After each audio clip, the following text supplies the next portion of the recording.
Comrade Wentworth Kefri, other officers of the party, General Secretary of the People's National Party. I want to recognize your future MP, Comrade Valentin Wint. I want to recognize members of Parliament Michael Stewart and Victor Wright, former Member of Parliament Richard Parchment, future Member of Parliament Johan Stevenson from Southwest St. Elizabeth, Councillors Winston Brown and Paul McFarlane from here in Southwest St. Anne.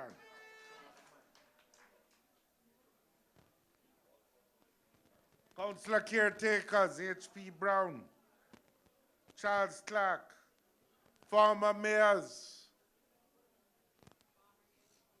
Gilmore, Desmond Gilmore, Brenda Ramsey, former Member of Parliament Richard Parchment, and to all the comrades, Comrade Keith Walford, my brethren, Base Odyssey.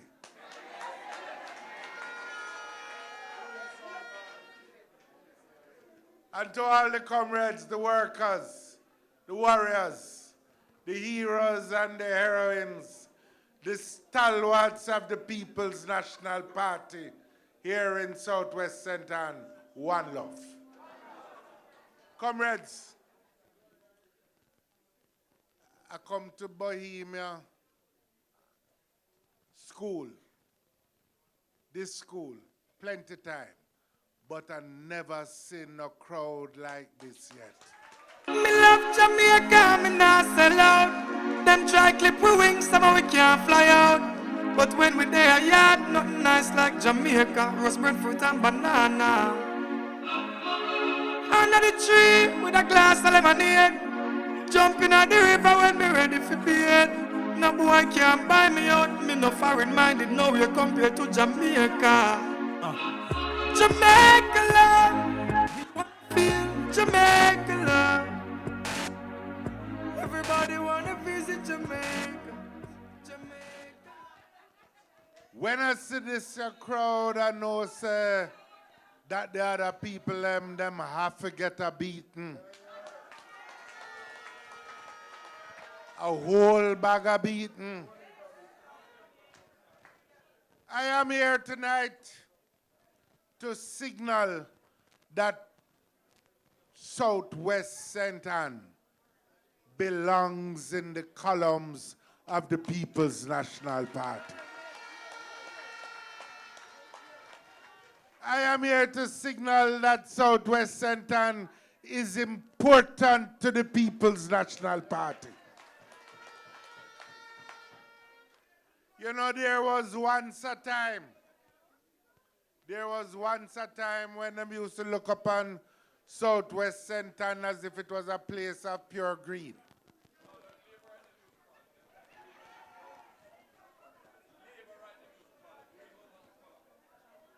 Them used to say it was a labor-right place.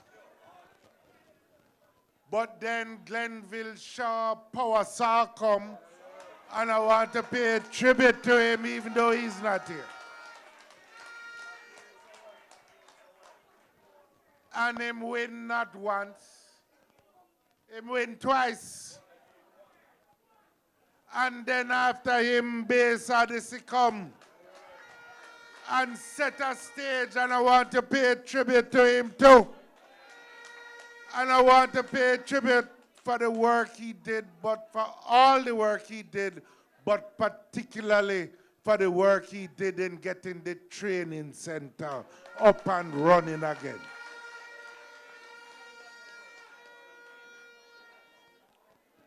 Now we have Comrade Valentin Wint, and him come to ensure that Southwest St. Anne takes its place once again in the winning column of the People's National Party.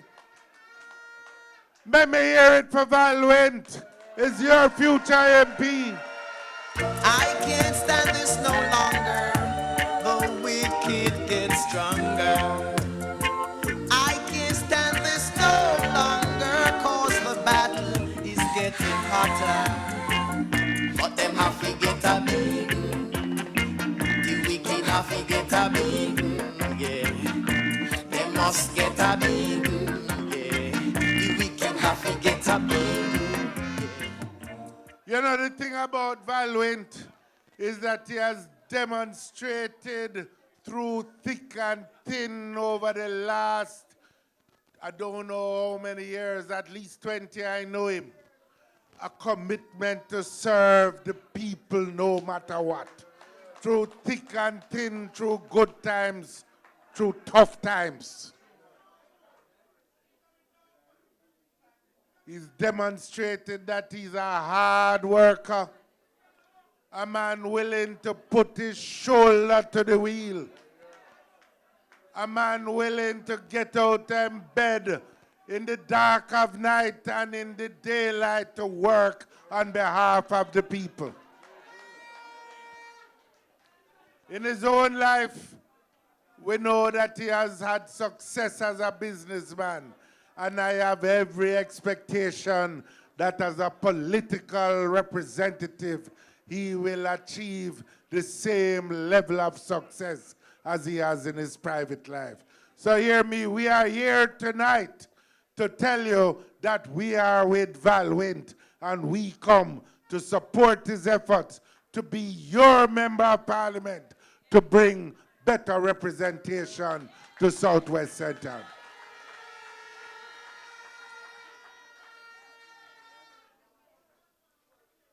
But I tell you, we need him for another reason. Because it is clear now to anyone who never know, to anyone who never understand what was happening in February 2016,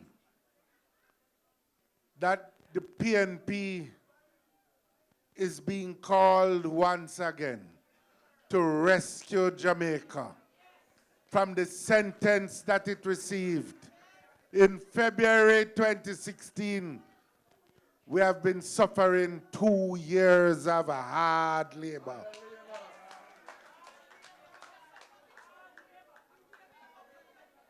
The truth is the Labour Party came to power on a wave of false promises.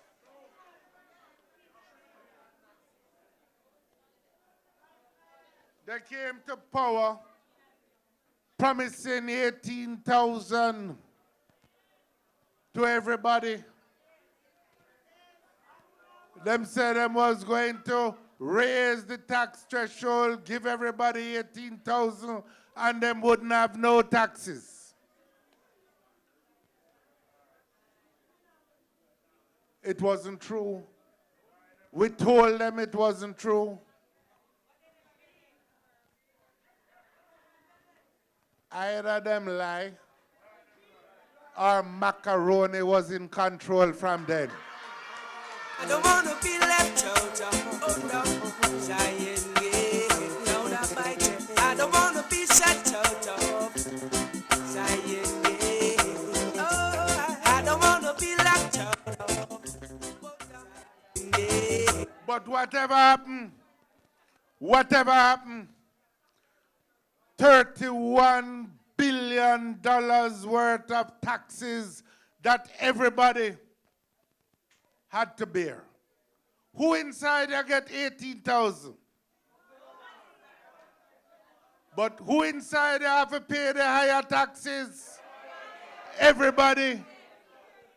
Food price gone up sake of the taxes. Gas price, cooking gas gone up sake of the taxes. Electricity gone up sake of the taxes.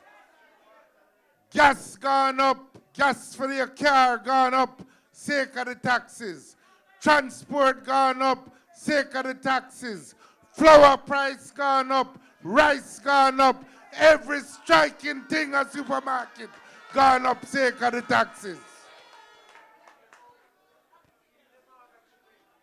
No doubt life is harder under labor. Prices gone up under labor.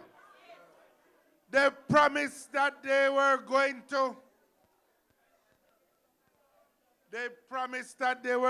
to raise the minimum wage. Them said them was going to double the minimum wage from the day them win. We hear about taxes, but we don't hear about minimum wage. Not a cent more on the minimum wage. They came on the backs of false promises. They promised they were going to take care of the pensioners. Nothing has been done. For more than 2 years, the pensioners in the public sector haven't received an increase.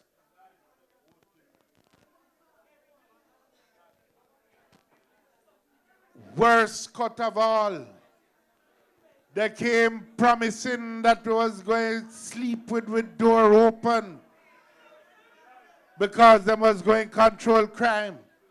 Them tried to politicize crime. Anyone asleep with them door open now only have a plan for jump out quick before gunman come.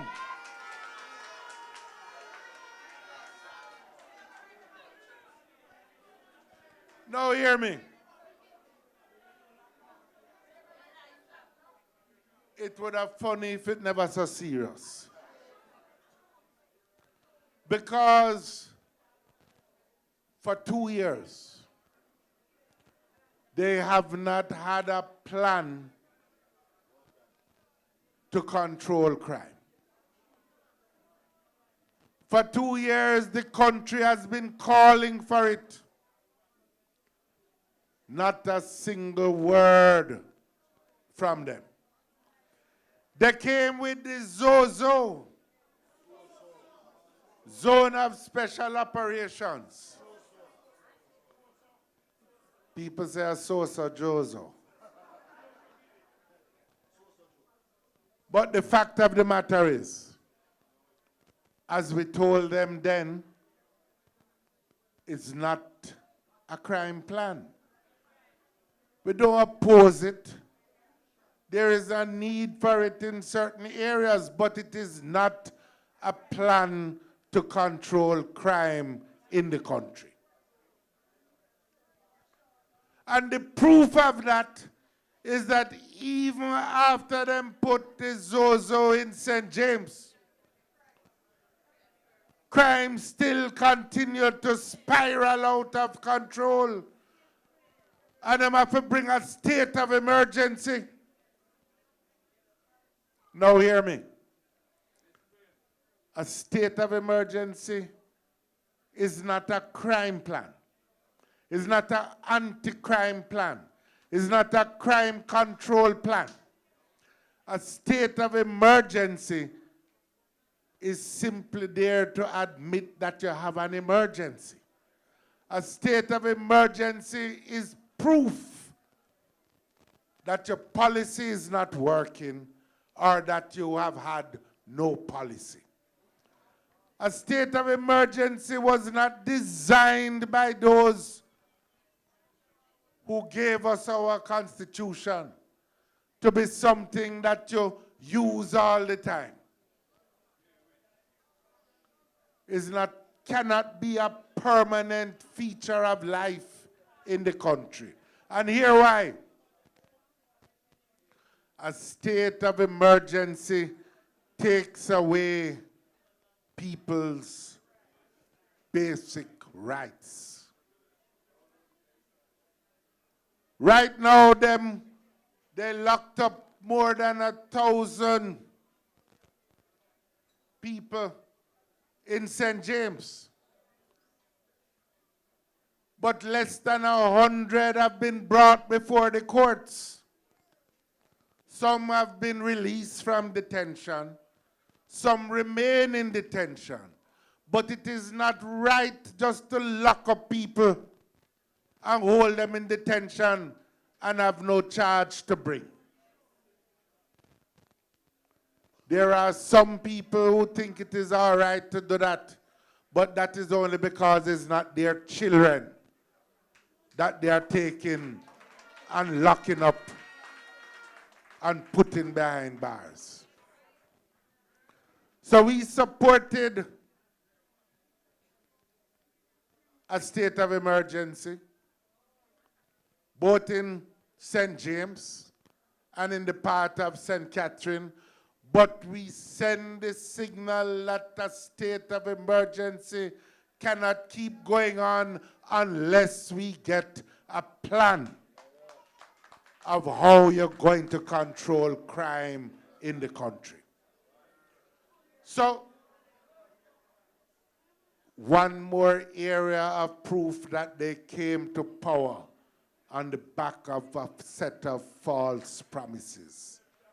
Cost of living gone up, crime gone up, taxes gone up, corruption gone up.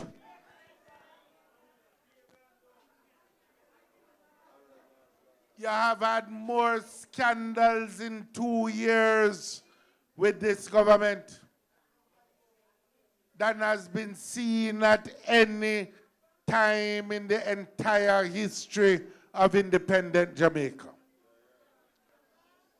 Take the FLA scandal, because it linked back with crime. Here you have the ministry responsible for security, supposed to control crime, and yet you have an agency in that same ministry giving out guns to people connected to crime. So one part I pretend to fight crime, and the other part I give gun to criminal.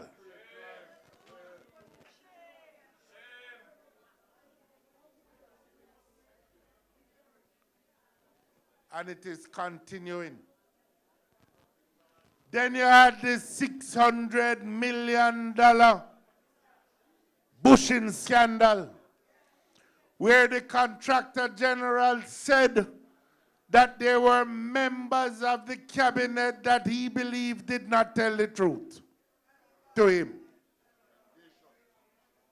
That the cabinet sat down and contrived to break the law in relation to the distribution of contracts. That they gave work only to people in green shirt, in a pattern of victimization across the country. That they picked the contractors themselves in the cabinet, and to date the Prime Minister has not expressed one word of apology to the country, and no one has been held accountable.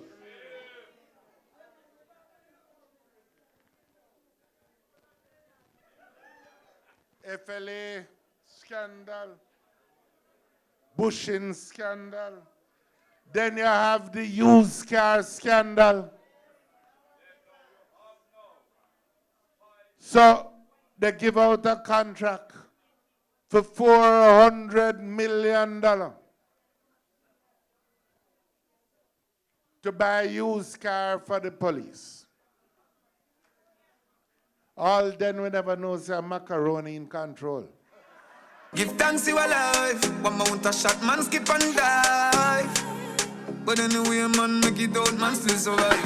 Chano, me give thanks, me live for see the age. Give thanks in a them days. Give thanks in a them last days. Chano, me vex my friend, them no live for see the age. I'm begging you a favor. Protect me, your savior. Man, rise out of the sun, man, wake up, man, you so reach at night time, with me, I'm a gun, and know it.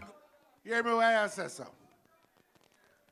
We told them, Peter Bunting, who was then our shadow minister for security, told them that there is no police force in the world that buy used car for police. He told them that them giving it to a agency, a company to import 400 used car, that a company that never import 40 car a year. Unlikely to work. So now, 2 years after, what we have? $200 million paid out. 30 cars delivered to the police. Taxpayer money wasted. Police without car. And nobody held to account. Finally last week, them said them calling the fraud squad. 2 years too late. 2 years too late. 2 years of a harder hearing. 2 years of tough head.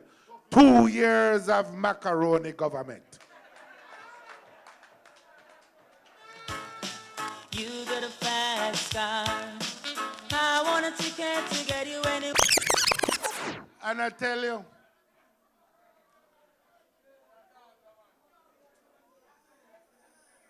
$200 million for used car for police. And it's about the same $200 million for new car for ministers of government for drive up and down. And remember, when they came into office, they make a big thing. Them say, leave all the cars there. Nobody mustn't buy no car, no minister mustn't leave with no car, because them intend to use the cars that were left. $200 million of new car for Minister. Jamaica House alone have 2 Range Rover, 2 BMW. That must have come to about $100 million for there alone. It's not right. It's just not right. It's not right that crime should be going up and police not have car. And police can't get car and you're spending $200 million on ministers alone for new vehicles. And police have to get old vehicles, used car vehicles. It's just not right. And then you have the scandal with Roddy Spencer. Rather, him said to the people that labor rights must know that their interests are protected because them have a labor right as chairman of RADA. Hear what that mean. Hear what it mean. Hear what him saying.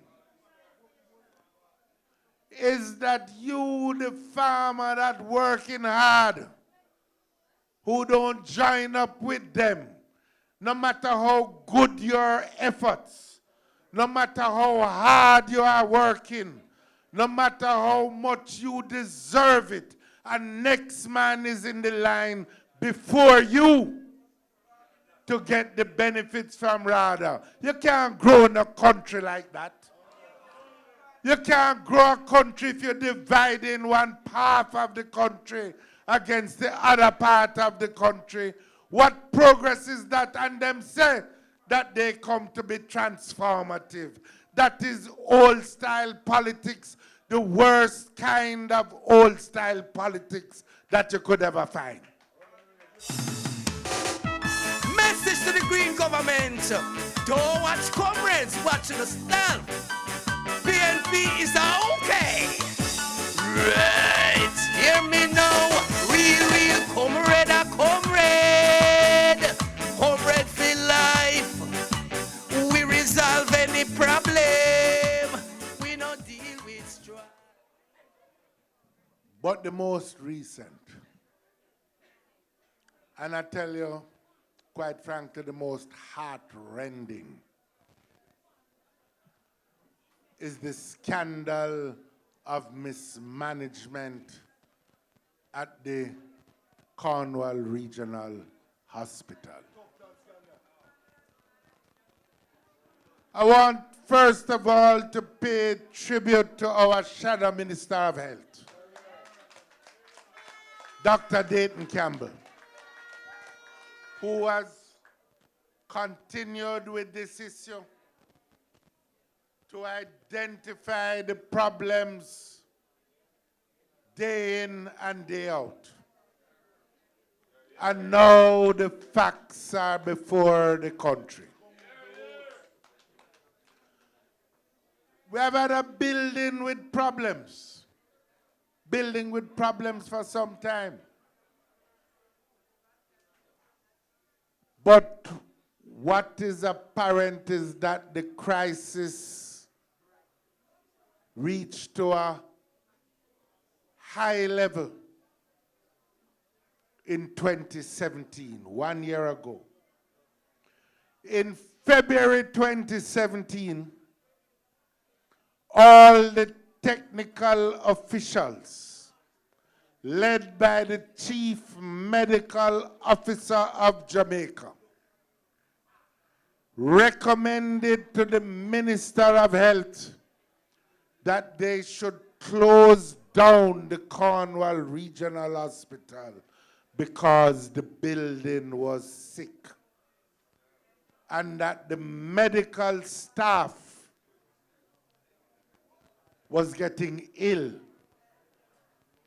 They didn't understand all the reasons, all the factors, but there was enough evidence to give not just the Chief Medical Officer, but all the other officials, senior officials, whose job it is to advise the Minister of Health that the hospital should be closed. The minister rejected their advice. He went to the Pan American Health Organization, PAHO. We are a member of PAHO. It is within his rights to ask them. They looked at it, they said, closing it is not an option to be followed. But they said, the building is sick, and some of the mold, some of the disease in the building include things that could cause cancers. Now, the minister had the local advice, which he rejected, and he went to other people, and he said, but what has turned out? The Nurses Association said over 160 of their members have become ill over the time.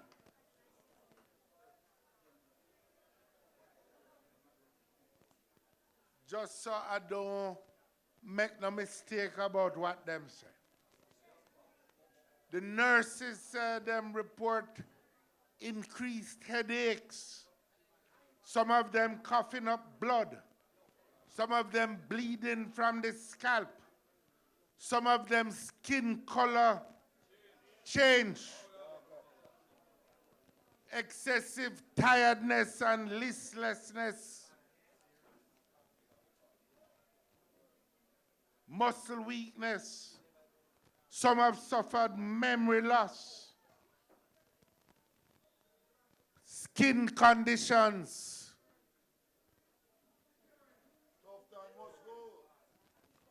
And then, remember that is just who work in there. Some have died. We can't say that the death yet. is due definitely to the conditions in the hospital. But remember, Pao said that there are what them call carcinogens, cancer-causing agents in the building. That is just who worked there.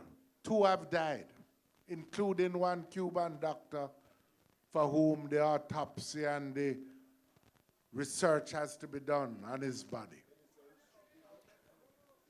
There is also evidence that family members of the hospital workers have been affected. And we're not talking about the patients who were in the hospital who were affected. So the question we have to ask, with the evidence now that they have decided to close down the hospital, 1 year after the recommendation was made by the appropriate persons appointed by the government of Jamaica, overruled by the minister. After 1 year, who is going to be held accountable? They can run away from their judgment day. They can run away. Who is going to be held accountable? The honorable thing for the minister to do would be to resign. The honorable thing to do would be to resign, because ultimately the buck stops with the minister. He overruled the people who were properly appointed to advise him.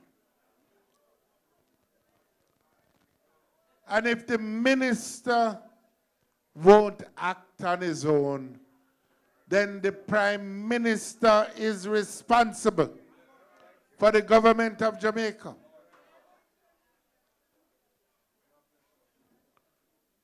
Time come now, is there no shame? Is there no caring? Is there no honor? Is there no regard for the ordinary people of Jamaica? Because that is the heart of the problem that we have.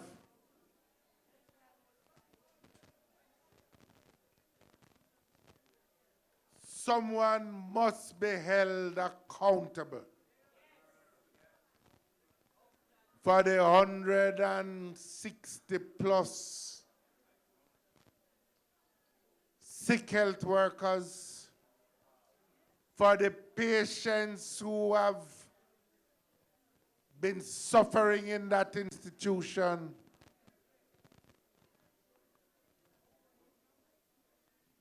for their relatives who have also been affected.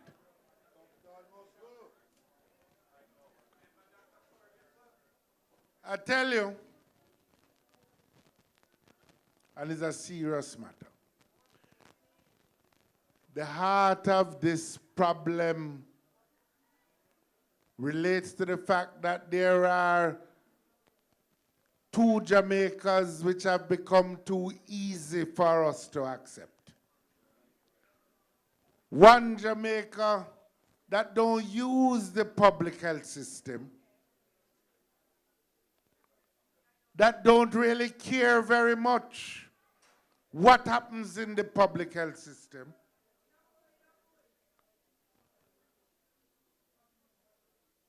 and another Jamaica that can only rely on the public health system. And over the past 2 years, the conditions in this public health system have gone from bad to worse to disastrous. But there is no one to answer the call, to pay attention to the conditions of life of ordinary Jamaicans. It's not only in the health sector, in the educational system as well. What we're seeing is a system whereby in one set of schools, the so-called traditional high schools, you have a world-class standard of education.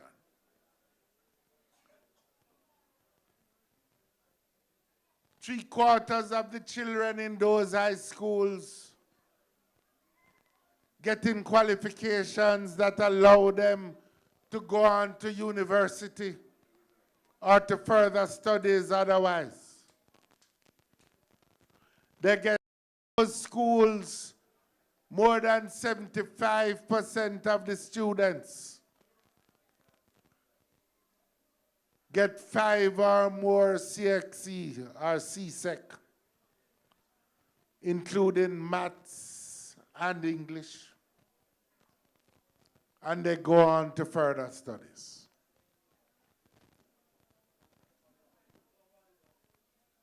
In the other schools, the so-called non-traditional high schools, less than 2 in 10, less than 2 in 10 are getting the same results.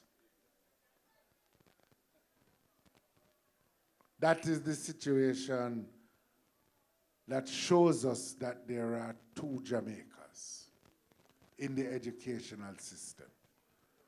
Some people call it educational apartheid.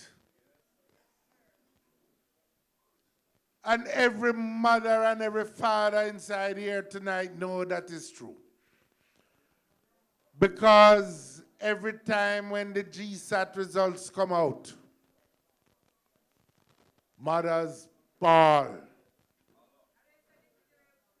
if the picnic don't get to go one of the name brand high school. Because you know if you get to go to one of the traditional high schools, your child's future set. But otherwise, you corner dark. Chances are, despite all your effort to buy uniform, pay lunch money, provide book fees, and all the rest, that the chances are that your child will have a harder time in life. I tell you, the country can't go on this way. And it is the mission of the People's National Party to change that reality. To change the reality of victimization in public services. To change the reality of a first-class and second-class citizenship in Jamaica, where some can afford the best, but the majority can't get access to basic minimum care. That is why the People's National Party came into existence in 1938, and that is our mission today. Some say, how come you just feel this way? That's not true. We have always felt this way. That has always been our mission. It is true in the last 4 years we had to do one thing, is rescue the country from bankruptcy. But even then we were continuing the progress. We were taking the schools off the shift system, and when this new Labour Party administration come in, them set back the progress in that regard. We were giving out land titles, but we have learned in the time, since we can learn, that we need to give more urgency to this challenge. Let me tell you, poverty is a crime, but it not happened by accident. It happened because there's a system in place that keeps people poor. We see it in the educational system, and the mission of the People's National Party is to uplift the level of the quality of education in the non-traditional high school. So once and for all, within our generation, we will abolish first-class and second-class schools in the country. So you know, have to wake up a Lorimer's and send your picnic all the way across the country, whether it is to Mandeville or to town, in order to get a good quality education. Until the philosophy which old one race superior and another inferior is finally and permanently discredited and abandoned. Everywhere is war. So what I want you to leave here this evening, remembering that we are a party that believe in people power. We are a party that believe in the radical transformation of Jamaica to remove inequality from Jamaica. That we are different from the other people. We believe in participation, embracing all the people, using people power to change this country so Jamaica works for all the people and not just for a few people. If you are ready for that mission, then you give us Valentin Wint to be your next MP. Are you ready for him? Are you ready for Val Wint to be the next Member of Parliament for Southwest? I present to you the next Member of Parliament, the hard-working, the successful, the committed Comrade Val Wint. Elect him and we will change the face of Jamaica. One love, comrades, one heart, until we meet again.